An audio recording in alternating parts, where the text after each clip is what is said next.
Mesdames, Messieurs,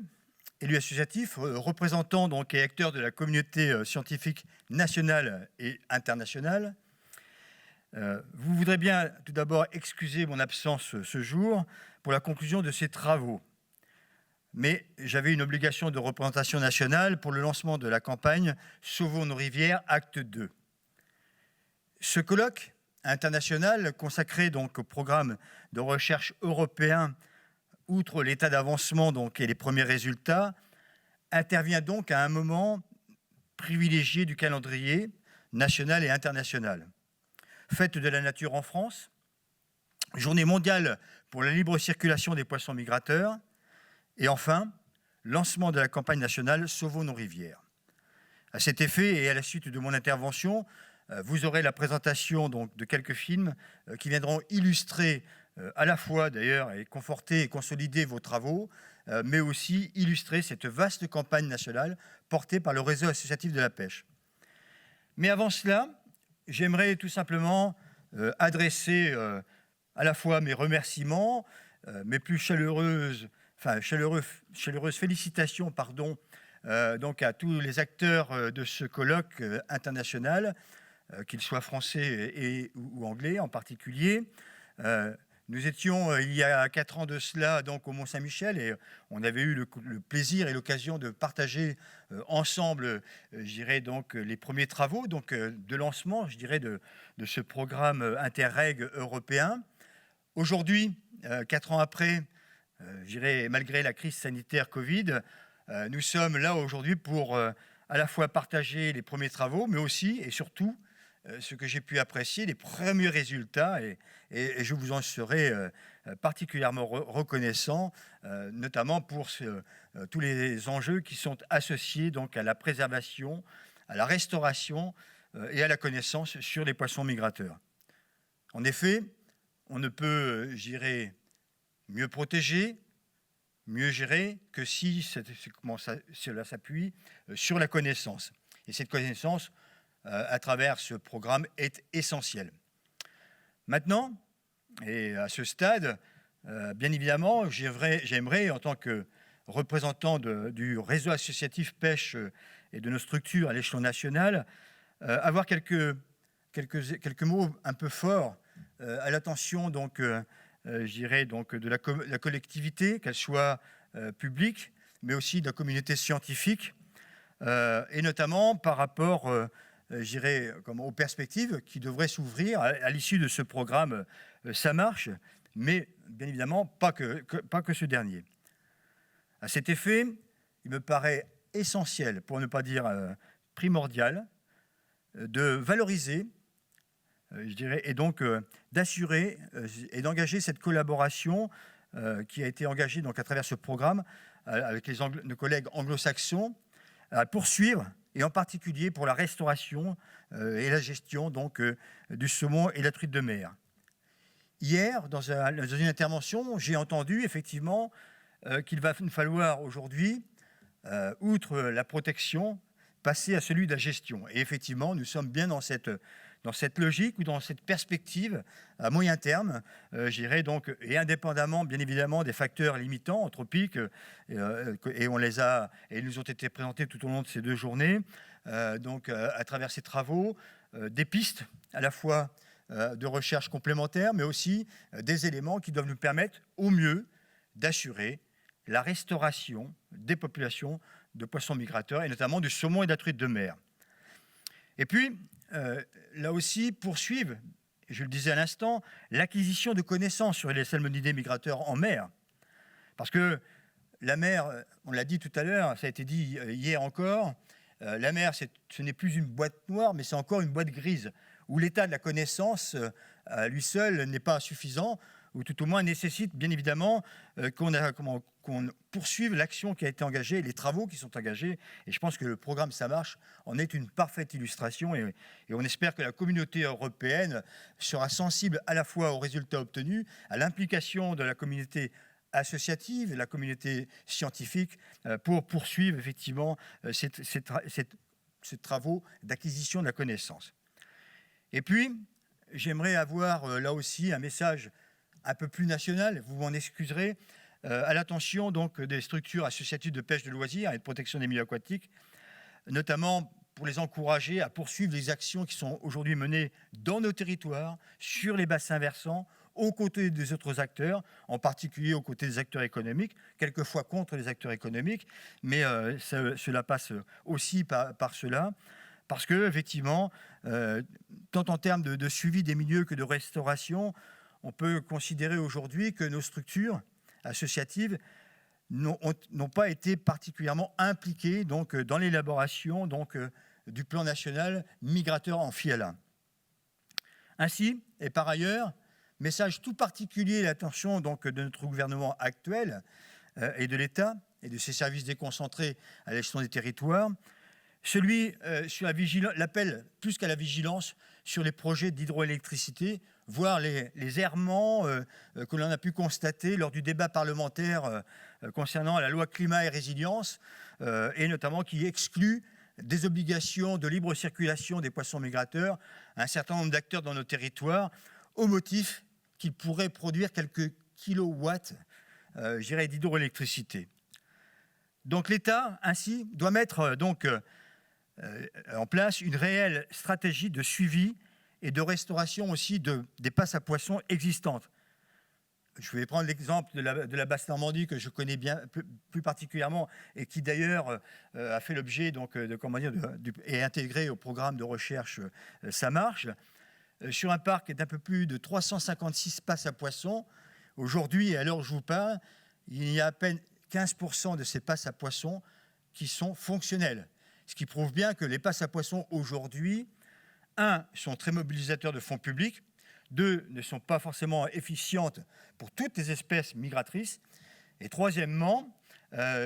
sont plutôt pris comme un prétexte pour se dédouaner de ses propres responsabilités. Et une fois que la passe à poissons est construite, bien évidemment, leur fonctionnalité en est souvent remise en cause.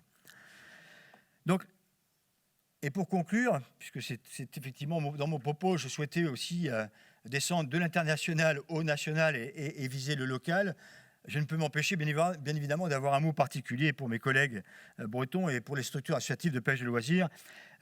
qui ont engagé donc, les travaux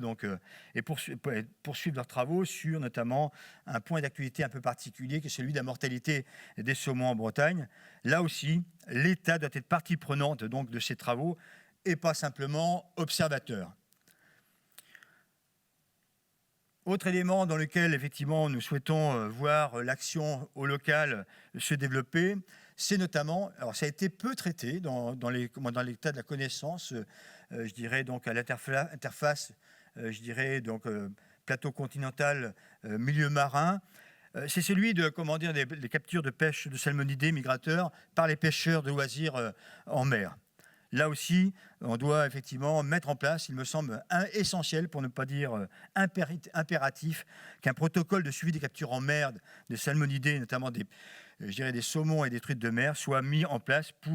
et développé pour évaluer bien évidemment les pressions que peut avoir cette activité, qui aujourd'hui est considérée comme à la fois une activité de loisir, mais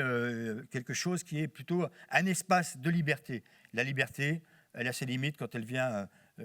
percuter de plein fouet la biodiversité et mettre à mal les populations de migrateurs, dernier grand témoin donc, de ce que a été,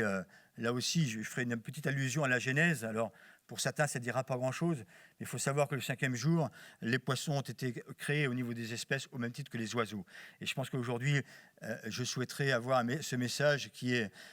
outre cette référence à la Genèse, qui fasse que les poissons et les oiseaux ne disparaissent pas en même temps de nos territoires et de ce monde. Et puis enfin, pour là aussi, comment mettre en exergue et avoir un petit focus particulier sur les outils de gestion à l'échelon de nos territoires et de notre bassin et du bassin Bretagne, c'est assurer bien évidemment une meilleure transparence des données de capture par les pêcheurs professionnels en mer. On l'a vu d'ailleurs dans les travaux qui ont été présentés, il y a des déclarations ou des captures accidentelles, et je pense que malheureusement, très rarement, les comités de gestion des poissons migrateurs ont accès à ces données, ou alors des données très éparses ou très édulcorées, Et par conséquent, vous comprendrez qu'il effectivement, et au moment où les pêcheurs aux lignes en particulier s'impliquent dans la gestion, dans la déclaration, et on renforce les outils de déclaration à l'échelon national en particulier, pour que, au-delà du recueil d'écailles, eh bien, on ait une meilleure connaissance des captures. Eh bien, aujourd'hui, il est difficile de gérer si effectivement et de restaurer ces espèces sans bien en connaître effectivement les pressions. Donc, pour conclure ce propos, et une nouvelle fois, donc, vous remercier vous toutes et vous tous pour ce travail, pour ce programme qui va se poursuivre jusqu'en 2023. Je voudrais simplement à la fois remercier l'initiative de l'organisation de ce congrès sur les terres bretonnes, vous remercier d'avoir fait le déplacement et d'avoir partagé le résultat de ces travaux à nos côtés pour l'intérêt général, pour, je dirais, rendre la connaissance scientifique accessible de manière pédagogique. Et enfin, je dirais simplement pour me servir un petit peu de tremplin à cette campagne nationale que j'évoquais dans mon avant-propos, cette campagne nationale concernant je dirais, Sauvons nos rivières, acte 2, consacré aux poissons migrateurs. Eh bien, je voudrais simplement reprendre et évoquer avec vous, dans mon propos conclusif, le manifeste qui reprend d'ailleurs quelques éléments de langage que j'ai évoqués précédemment. Le premier élément, qui est mobiliser l'État et les hautes instances environnementales, notamment en profitant, de la mise en œuvre d'un nouveau plan national migrateur amphihalien avec ambition, moyens et conviction. Et puis, en rattachant la thématique des poissons migrateurs à une instance nationale de concertation environnementale. Deuxième élément, bien évidemment, de ce manifeste qui soutient ou qui supporte cette campagne nationale, c'est celui des moyens. Donc, dédié de véritables moyens humains et financiers, et je sais que ça va parler d'ailleurs à la communauté scientifique, qu'elle soit nationale ou internationale, notamment en renforçant les financements alloués aux actions de connaissance et de restauration des poissons migrateurs, en accélérant les procédures d'obtention des subventions et de simplification, et puis en augmentant les moyens de police de l'environnement de la pêche. J'étais récemment d'ailleurs sur une commission qui a trait à la gestion de la ressource en eau en France, et on a d'excellents outils de planification, notamment au titre de la directive cadre européenne sur l'eau. Et ce qui nous fait cruellement défaut, ce ne sont pas les moyens financiers, c'est surtout effectivement l'action de leviers réglementaires par les services déconcentrés de l'État à l'échelon local. Troisième élément, bien évidemment, c'est celui de la situation un peu particulière du danger et critique des extinctions de l'anguille, avec, de revenir à ce que nous avions proposé, nous, à l'échelon national, sur l'idée de mise en place d'un moratoire sur la pêche de l'anguille, donc d'interdire la pêche de l'anguille en appliquant un moratoire général sur la pêche de l'anguille, professionnelle et de loisirs, pour une durée de 5 ans. Et dans l'immédiat, en actant effectivement un moratoire total et absolu sur les prélèvements de civelles, donc les alevins de jeunes anguilles, puisqu'on a des quotas en France contraires et qui ne suivent absolument pas les recommandations de la communauté scientifique internationale et nationale. Et de ce côté-là, on est en droit de se poser quelques questions. Si on voulait effectivement faire disparaître l'anguille de nos territoires, sachant que la France est sans doute un des pays où encore, et sur certains bassins, l'anguille est omniprésente, eh bien, on a une responsabilité tant nationale qu'internationale dans ce domaine, me semble-t-il, et c'est à nous d'apprendre. Et c'était peut-être au milieu associatif de porter effectivement sur les fonds baptismaux cette revendication déjà portée lors du plan national. Et enfin, et ça aussi, ça prend écho à la journée mondiale de restauration de la libre circulation des poissons migrateurs, telle qu'elle a pu être évoquée hier. Et donc, c'est celui, effectivement, de respecter ou de restaurer la continuité écologique. Tout d'abord, en accélérant, effectivement, et en contrôlant l'aménagement des ouvrages prioritaires, parce que les ouvrages prioritaires sont identifiés sur les actes de migration à l'échelon national. Qu'est-ce qu'on attend pour les mettre aux normes, tout simplement? En suspendant les appels d'offres relatifs à la micro-hydroélectricité. Et enfin, en interdisant tout nouvel ouvrage sur les cours d'eau protégés du territoire national français. En tous les cas, maintenant, vous aurez effectivement deux petits films qui vont illustrer à la fois mon propos et puis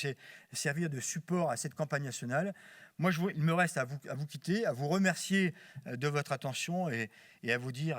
au prochain colloque, ça marche pour davantage de résultats et davantage encore peut-être d'ambition pour les poissons migrateurs, le saumon et la truite de mer en particulier. Merci de votre attention à toutes et à tous.